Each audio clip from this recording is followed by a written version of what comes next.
అందరికీ నమస్కారం. Welcome to Sandhya kitchen India.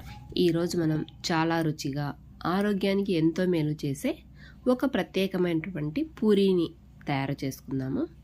సాధారణంగా పూరీలు అంటే మనం గోధుమ పిండితో చేస్తాం కదండి.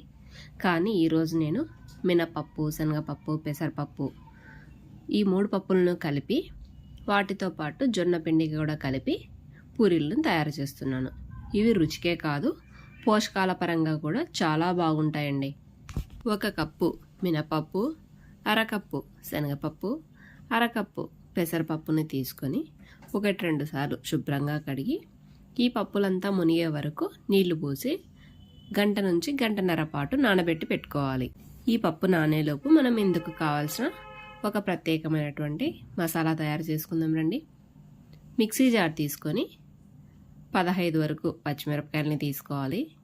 అలాగే కొద్దిగా ఉప్పు, 1 ఇంచ్ అల్లం, గుప్పెడంత కొత్తిమీర, కొద్దిగా కరివేపాకు, 1 టీ స్పూన్ జీలకర్ర వేసి కచ్చాపచ్చాగా గ్రైండ్ చేసుకోవాలి. మరీ మెత్తగా చేయకూడదండి, కాస్త పరకగా ఉండే విధంగా గ్రైండ్ చేయండి. నేనైతే ఇక్కడ ఈ పేస్ట్ని ఎక్కువగానే చేసి పెట్టుకుంటున్నాను. మనకు అవసరమైన దాన్ని బట్టి మనం కలుపుకోవచ్చండి. కాబట్టి ఈ పేస్ట్ కొంచెం ఎక్కువగానే చేసి పెట్టుకోండి. చూడండి, మనకు పప్పు కూడా బాగా నానిపోయింది కదా. ఇప్పుడు వీటిని అదే మిక్సీ జార్లో వేసి కొద్దిగా వాటర్ పోసి గ్రైండ్ చేసుకోవాలి. వాటర్ మరీ ఎక్కువగా పోయకూడదండి. మనం వాటర్ ఎక్కువగా వేసాము అంటే మనం జొన్న పిండి ఎక్కువగా వేసుకోవాల్సింది వస్తుంది. కాబట్టి తక్కువ వాటర్ పోసి కొద్దిగా పరకగా ఉండే విధంగా గ్రైండ్ చేయండి. ఈ మినపిండి కూడా మరీ మెత్తగా పట్టకూడదు, కాస్త పరకగా ఉంటే మనకు బాగుంటాయండి వడలు. ఇప్పుడు మనం ఏ కప్పుతో అయితే మినపప్పు తీసుకున్నామో అదే కప్పుతో 1 కప్పు గోధుమ పిండి, 3 కప్పుల జొన్న పిండి తీసుకోవాలి. అలాగే 2 టేబుల్ స్పూన్ల నువ్వుల్ని కూడా వేసుకొని ఈ పిండిలోకి మనం గ్రైండ్ చేసి పెట్టుకున్న మసాలా ఉంది కదండి, పచ్చిమిర్చి పేస్ట్, ఈ పేస్ట్ని వేసి కలుపుకోవాలి. కొద్దిగా వేసుకొని కలుపుకోండి. అవసరమైతే మళ్ళీ కలుపుకోవచ్చు.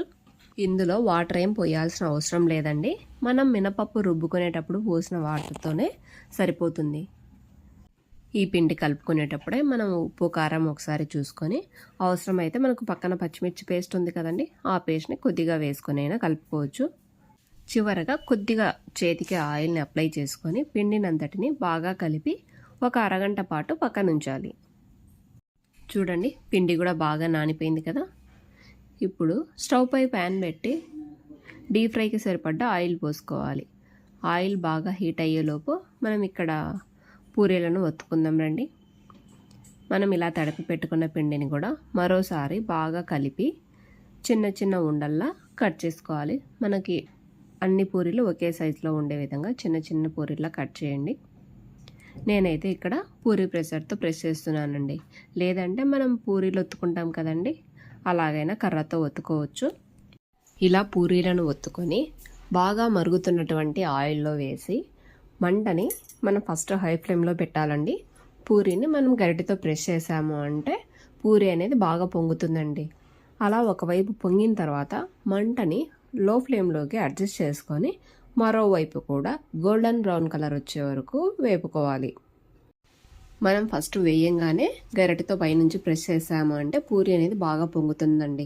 సైడ్ నుంచి ప్రెస్ చేసుకుంటా వస్తే పూరీ అనేది మొత్తం బాగా పొంగుతుంది. ఇలా కాల్చుకున్న పూరీలను ఒక టిష్యూపై పెట్టాము అంటే ఎక్స్ట్రా ఆయిల్ ఏమైనా ఉన్నా పోతుంది. చూడటానికి ఎంతో అందంగా, తినటానికి చాలా రుచిగా, బయట క్రిస్పీగా, లోపల సాఫ్ట్గా ఉండే ఈ పూరీలు పప్పుల రుచి, అలాగే గోధుమ పిండి, జొన్న పిండి కలయిక ప్రతి ముక్కలో కూడా అద్భుతంగా అనిపిస్తుందండి. మనం పెరుగులో కాస్త ఉప్పు కారం చల్లుకొని తిన్నా కూడా చాలా బాగుంటాయండి. సాయంకాలం స్నాక్స్గా అయినా లేదంటే టిఫిన్కి అయినా కూడా చాలా బాగుంటాయండి ఈ పూరీలు. ఆయిల్ కూడా చాలా తక్కువగా పడుతుంది. పిల్లల లంచ్ బాక్స్ కూడా ఇవ్వచ్చు. ఈ రెసిపీలో 3 రకాల పప్పులు ఉండటం వల్ల మంచి ప్రోటీన్ లభిస్తుంది. జొన్న పిండి వల్ల ఫైబర్ ఎక్కువగా లభిస్తుంది. గోధుమ పిండి వల్ల మనకు తిన్న ఫీలింగ్ కలుగుతుందండి. కాబట్టి రుచితో పాటు పోషక విలువలను కూడా పొందవచ్చు. మీరు కూడా ఈ విధంగా ఒకసారి తప్పకుండా ట్రై చేసి మీకు ఎలా వచ్చిందో కామెంట్ చేయండి. మీ ఫ్రెండ్స్ అండ్ ఫ్యామిలీ మెంబర్స్తో షేర్ చేయండి. ఇంకా ఇలాంటి కొత్త కొత్త ఆరోగ్యకరమైన మరియు సులభమైన వంటల కోసం మా సంధ్యా కిచెన్ ఇండియా ఛానల్ని సబ్స్క్రైబ్ చేయండి. Thanks for watching my video. Please like, share and subscribe to my channel. Thank you.